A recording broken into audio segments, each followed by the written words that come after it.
इयत्ता चौथी बालभारती 11वी कविता बाभूळ. या कवितेच्या कवयित्री आहेत अलकाबाई चंद्रशेखर. चला तर गाणं गाऊया.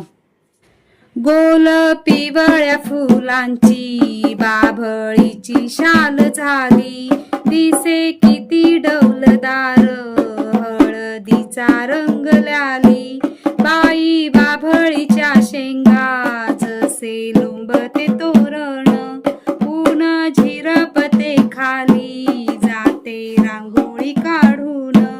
जरी अंगावर काटे तरी मन निर्मळ, तिच्या लाकडाचा होई बाई नांगराला फाळ.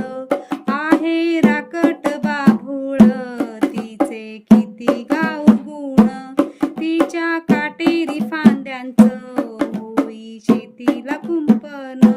कधी बाभूळ बाईचा काटा पायात रुततो, पाय